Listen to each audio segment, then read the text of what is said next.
Hello, everybody. Welcome to the Write or Die Show. I am your host, Randi-lee. Today, I have a really exciting guest to start us off. His name is Mike Ulmer, and he has written quite a few children's books and sports books, things like that. He'll explain all of that. But I am super excited to get this interview rolling, so enjoy. Right. So welcome, Mike. Thank you so much for being on the show. Oh, my pleasure. Are you kidding? I'm thrilled that you'd have me. Yes. So I want to let everybody know actually how important you are to the show. Oh. Because without Mike, I would not have come up with the idea for this show. So thank you, Mike, for inspiring this whole series. Man, no, it's just I'm the guy that maybe the idea got you the last 1%, but it was all there. It was just waiting for me with the right combination of words. Well, whatever you said, I don't even remember exactly what you said, but whatever it was that you said a few weeks ago, we got it. We're good. Oh, that's great. That delights me. Awesome. So tell everybody a little bit about who you are. Well, so the story is a pretty long one in terms of just a career. So journalism mostly, and kids books, a lot of children's books, and 30 plus years in journalism, column writing, sports mostly. Books are sports and kids books. A book called M is for Maple is so the one that I wrote, an alphabet book about Canada, which is one of my great passions. So nice. I meet a lot of people who read that book who actually now get to the point that they're reading that book to their kids because the book is 22 years old. Oh, wow. So it's wonderful. And it's been a really neat career. Now I help people write their books. Awesome. Yes. And that's actually how we got connected, from a mutual acquaintance. That's and right. I was talking about my books and they're like, hey, go Mike. I'm like, all right. And it's worked out very well. Oh, it's worked out great for me too. So when you were younger, did you always know that you were going to be a writer? Well, kind of. It was kind of the one sort of skill I kind of had as a kid. That has not really changed a whole lot. And so, yeah, I always had an acuity with the language, and I enjoyed writing. And right from the beginning, I recognized that writing gives you a disproportionate amount of esteem or status based on really how much you know. Being a writer is great because everyone assumes you're really, really smart, which ain't necessarily so. I love that. In composition, we used to have composition class. I went to a school, it was all in French. And but I would read my compositions and I would put characters in and people would know who the characters were, and the class kind of looked forward to it. It's kind of a big deal.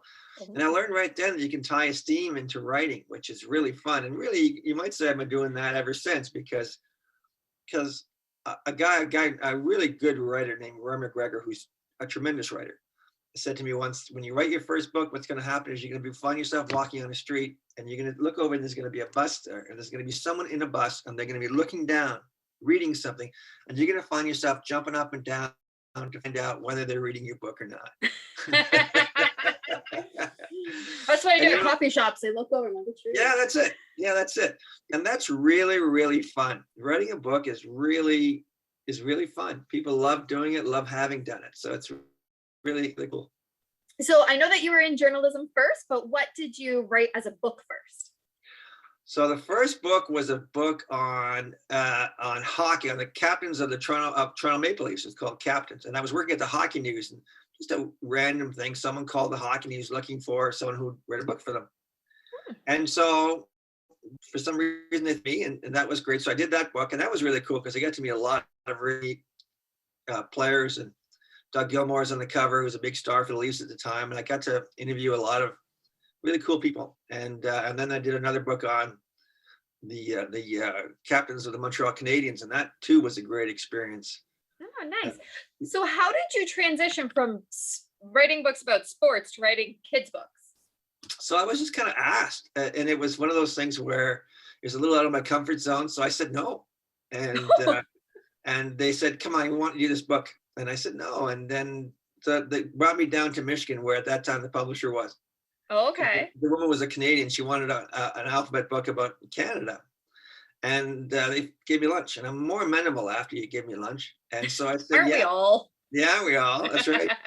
So I said, yeah, and I'm really glad I did, because that book was really fun, and I learned a ton of stuff, and I also learned that it's really to do this playfully, in prose and in poetry. So A is for Anne with the E, redheaded girl who loved Avonlea. The Cuthberts thought they were getting a boy, but that redheaded girl was their pride and their joy. So there's a real pleasure writing Aw, something in a different way. that's So awesome. yeah, B is for Banning, B is for Best, two life-saving doctors, two Canadian doctors whose life-saving quest was find a new and important way to keep the effects of diabetes at bay. So just fun. Wow. And you have that memorized now, eh? Well, I've read it to many thousands of children. So is Yeah, that one of that's the probably cool true. things I Yeah. got to do with, yeah, was go to schools and talk to kids about writing and about Canada. So it was really fun. Oh, that would be so much fun. It Yeah. was. The Really kids were was. probably so excited to get to meet the person behind the story. You know, it's fun. The best part of going on a school visit is when you walk in, they look and they go, "You look just like my dad," and and and the answer to that is yes, I do look like your dad. So your dad could be me. So if your dad could do it, certainly you could do it. It's And so true, yeah. the 25% of the benefit of the entire parents is walking in and letting those kids see that you're somebody that they could be. Ah, And yes, that's really, exciting. yeah, the rest of it's great, but that first 25% is dynamite. And then they treat you like a big deal and they want your autograph and all. It's fun. Yeah. Oh, I love signing my books. Whenever somebody is like, "Oh, could you sign?" I'm like, "Yes, I'm so Yeah. important right now." Oh, that's right. Yeah, then you go home. Yeah, exactly. Then I go You home to my, average sort of house with my Yeah. average life. Yeah. But Yeah. that's all right. Although I don't think anybody who knows me would say I have an average life, but I don't know. Yeah. Oh, good. Good. All right, so let's get down to our main topic here, Yeah. mental health. So can you tell us, first off, what kind of mental health have you struggled with in the past? Oh, well, see, I think that's a really great question. So my particular affliction was bipolar illness. And so where that's important is that as many people who have bipolar illness encounter, they present as people who have unipolar, who are sad. And so the problem with that is that they just keep giving you more air in the tire, right? Yes. And so then your behavior becomes even more outlandish and crazy and goofy. And so that's what happened to me. So I worked a long time to sort of get myself in a position. And then what I didn't understand is that all the things that came with that position, in this case being at the sports ed at the Toronto Sun, really exacerbated the illness because the hours were long, time shifting, really frenzied deadline, late stuff. Not really a great fit for somebody to really sort of be very careful about their mental health.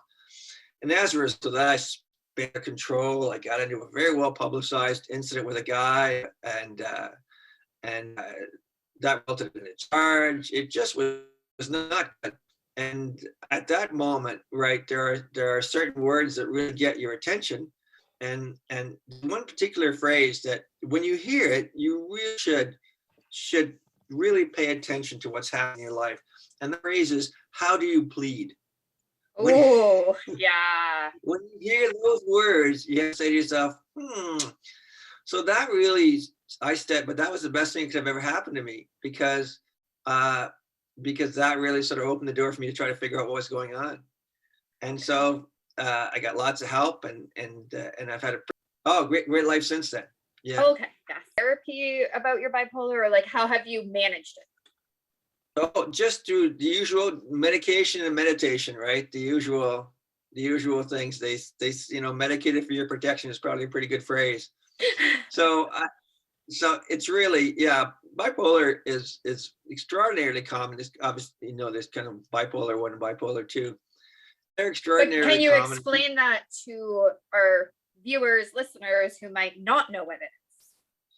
So a bipolar, well, I'm not even sure I know it. It's just two different To gradations. the best of what you know.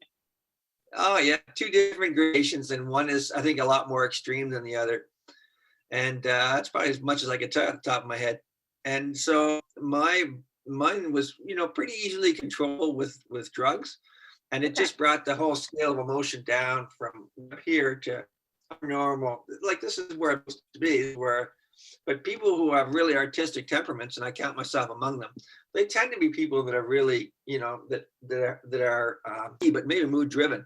They feel things very intently, and they speak from their heart quickly.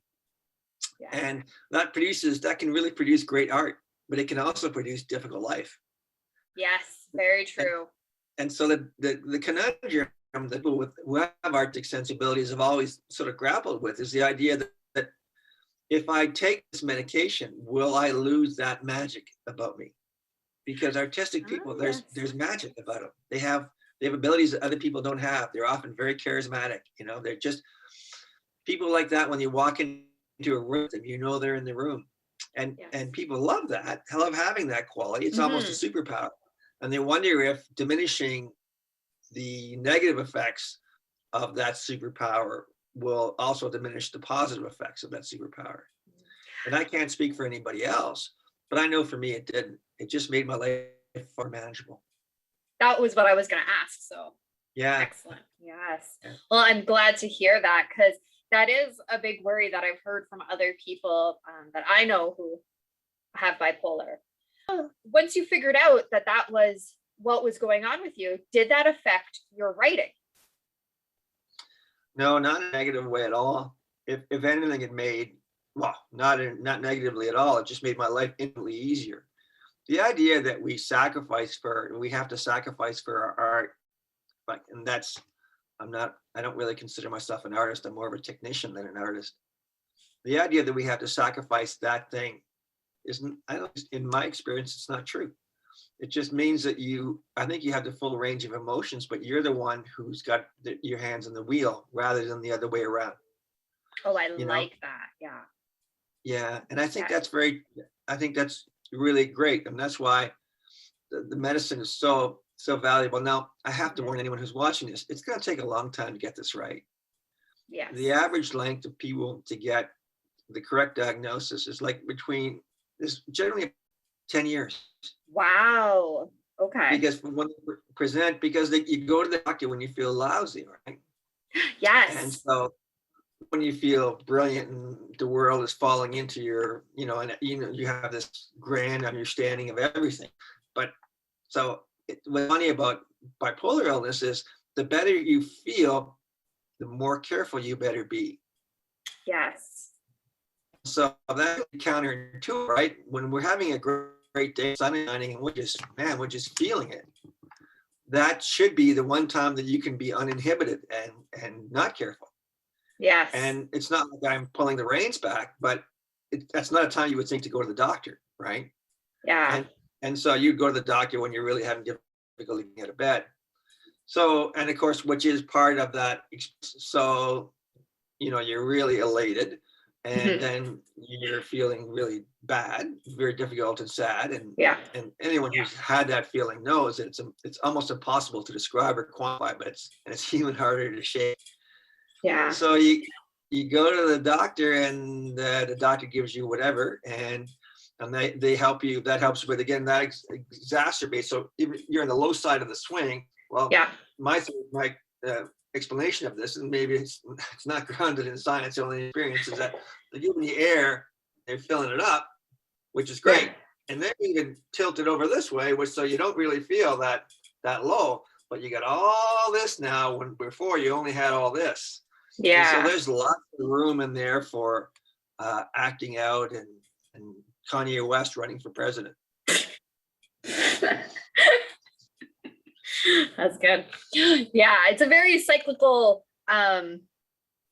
illness, right? It's the highs and lows and the highs and lows. There's a new side coming up, and it's heavily resisted in medical circles, that all our moods are a continuum. So really all you're doing is, how, do you ever curl? I have curled once. Okay. So curling works in that you have red, and you count them all as a black. Yes. White, whatever it is. And so all these are, so there's 6 reds in a black, that's 6 points. But if black is the second one, then it's only 2 points. So I think one of the theories is coming is that we're all in a continuum of mood. We only get in trouble when we're going red, black. Yeah. Right? and that there's really nothing that abnormal about that arrangement of moods, right? And that any kind of combination of those things is really okay. And that depression and mental illness are more or less just kind of the normal function of life. So that there's a big pushback from the medical community on that, and I think it's very well intended. I know somebody else who feels that bipolar illness is the root cause of almost all substance abuse. That self-medication.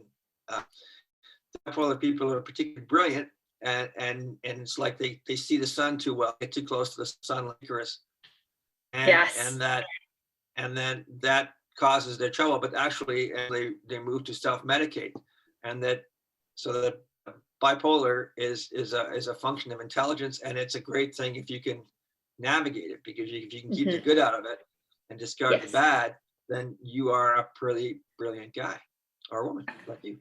Yes, excellent. Yeah.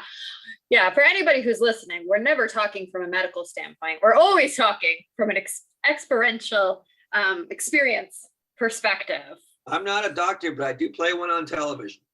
How old were you when you finally got the diagnosis? I would have been, let's see, 2000. Yeah, so I would have been 40. Oh, wow. So yeah, it took you a long time to finally get some answers. Yeah, it did. And it's always such a fun thing, because I said to my wife, I came back to my wife and I said, the doctor says I'm bipolar. And she said, no, yes. So I took that split second to go, oh yeah, that kind of makes sense. Yep. And that's good. The diagnosis is who has been good, and whether or not the word is mental illness is not the correct word or not, but that's for another day. It's always a wonderful thing, because if you can hang a word on it, then it's much easier to deal with. It's when true. You can't hang a word on it, it's really hard. It's true. When my youngest finally got the diagnosis of autism, we were like, oh, that explains so much. Now we understand how to deal with this whole situation.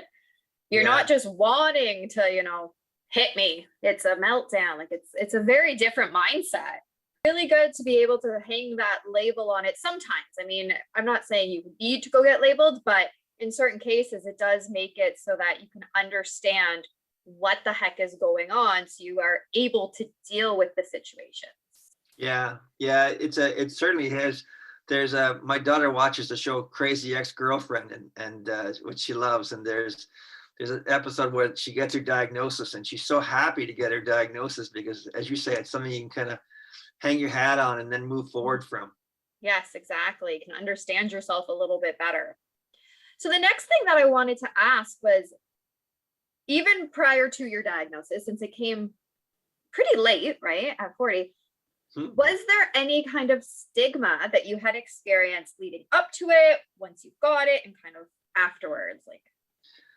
No, but it certainly changed the arc of my life, in that I was always sort of moving to that particular station to have a great job at a great newspaper in sports and be a columnist, which is kind of like, there aren't many people that reach that particular career goal.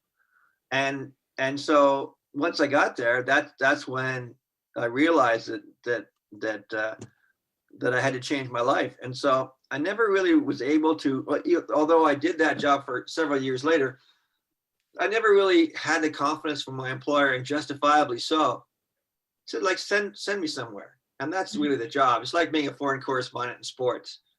But I was a foreign correspondent in sports. I couldn't travel. Oh, okay. That would make it hard. It did. And so I lost it. Yeah, so it lost its allure. And so I never really got hired a little while later at MLSE, 7 years afterwards, and I covered the Leafs and Raptors. And they're a wonderful employer. Couldn't say enough good things about them. So it never really adversely affected. I never found any real stigma, but I never found any real need to talk about it unless I was asked. Yeah. Really, it's nobody else's business. No. Except now it's the entire world's business. That's right. Someone asked. I think you're doing a disservice to not answer the question, but I don't feel a great need to go out talk about it. It's if someone Yeah. asks, tell them. Yeah, you don't have to wear a shirt saying I have bipolar, but Yeah. you're not going to lie about Yeah, I'd rather have a shirt that says me. it. Inappropriate. The word would be inappropriate. That would be the Ah, shirt. yes. There you go. I know when you talked about when you got the diagnosis, you came home, you told your wife, and she Yeah. was like, oh, okay, that kind of makes sense. Yeah. How did that change your relationship dynamics at all or anything? No, it really didn't. It just, I don't think it changed it in any way at all. It just perhaps gave her a bit more understanding. I'm just extraordinarily fortunate to be with an astonishingly wonderful person, and who sort of knew that that I was a person of of pretty deep feeling and love that about me. And so, and was able to put up the, I don't know when or where uh, I don't think your spouse really looks at you as a manifestation of an illness. I think No. that she just looks at you for what she loves about you, and sometimes what drives her crazy. So in that way, it doesn't change anything at all. Yeah. Oh, that's good. Sometimes for people it can. So that's awesome that it didn't really have any adverse effects. No, it sort of made things, if anything, a little bit more clear to why I'm such a wild card. Yeah. As people often say to her, you knew when you married him.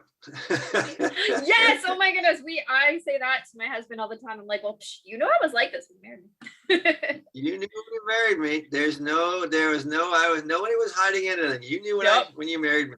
Exactly. Yes. Awesome. So what would you tell people who are watching right now or listening? What would you tell them about just mental health in general? Well, yeah, so it sort of goes back to that whole, are we even using the right words, mental health and mental illness and all those things, which, like, as I said, is probably for another day. Yeah. So that's a big can of worms. That is really a big can of worms.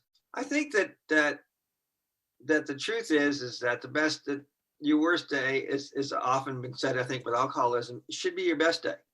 The day that you understand really what's happening to you and that you can mitigate against that is really an important day. I think the second most important day is the day that you realize you won't be sacrificing who you are to take some medication. I think that's really important, because I understand there's this really hesitancy to think that you're giving up your core to the medicines. Yes. When you're not really giving up your core at all, when you're really restoring your core to what it was. Yes, exactly. There's an entire chapter in my newest book all about that, because I had to come to terms with the fact that I needed to take antidepressants, and that was just something I needed to do. And actually, my husband, he summed it up really nice for me to kind of get me over that whole, but then I'm weak because I have to take medicine, and then I'm not strong enough to do it on my own. My husband, he's type 1 diabetic, so he has an insulin pump.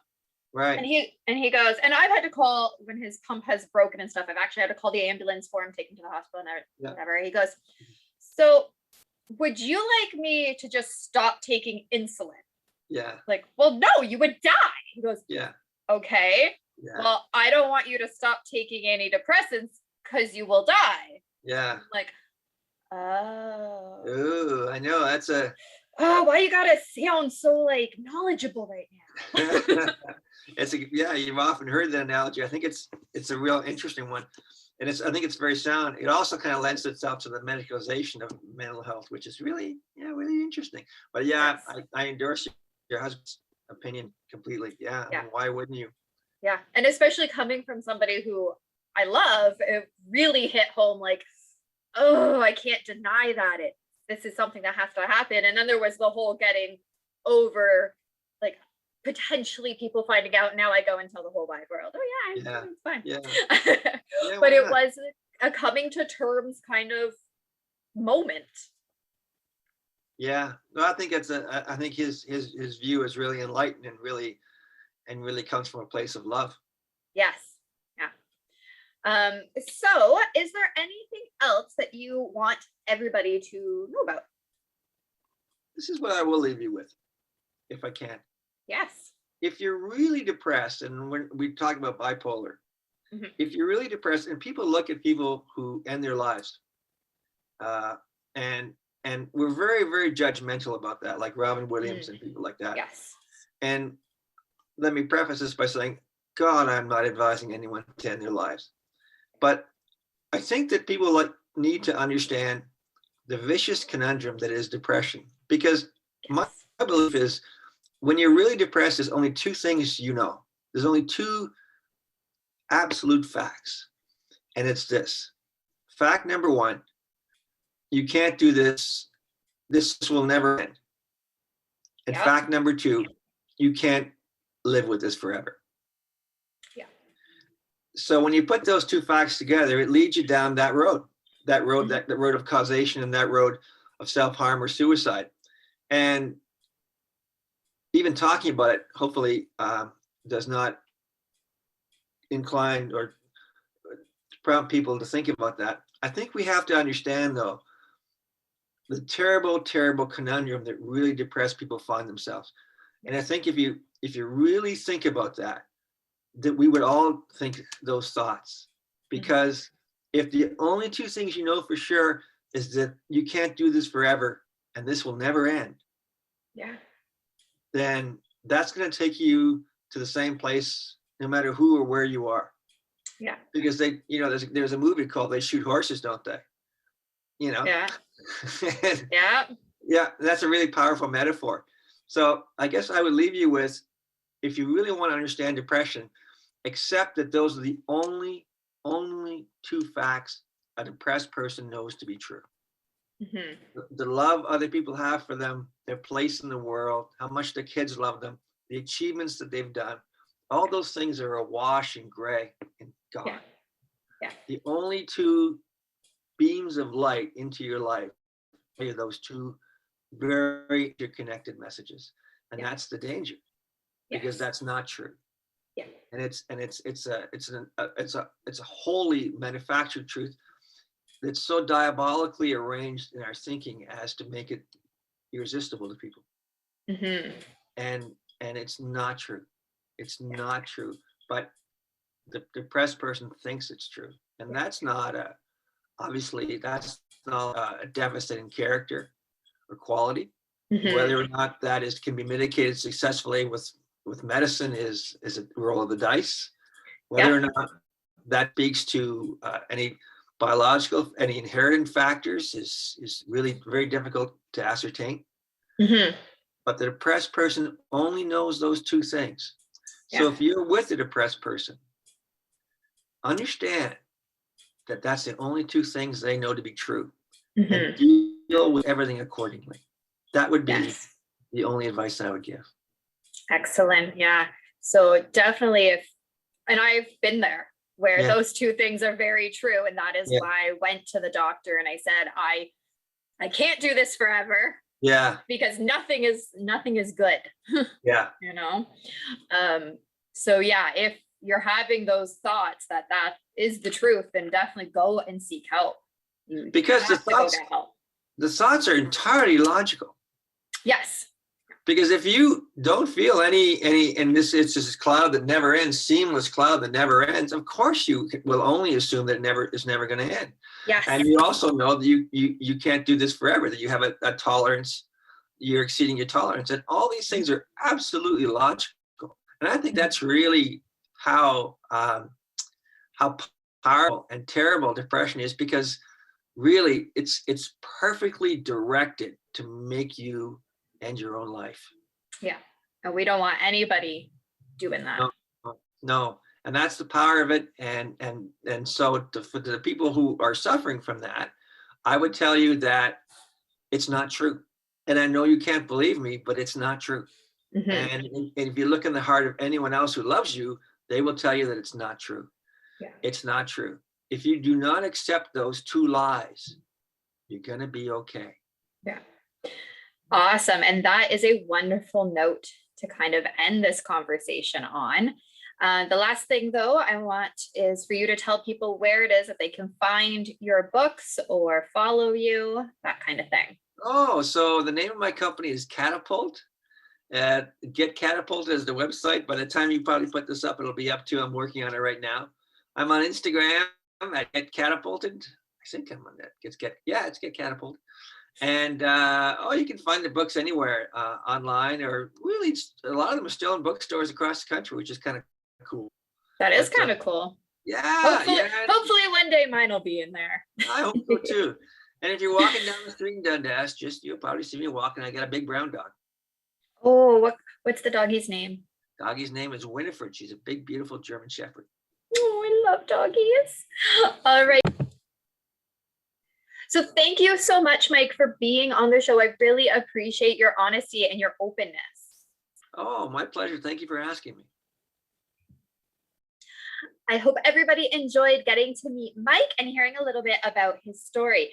If you enjoyed it, please hit that like and subscribe button, the follow button, whatever button is there, depending on how you are listening right now, and share this.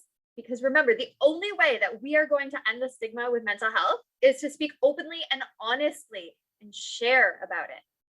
Bye.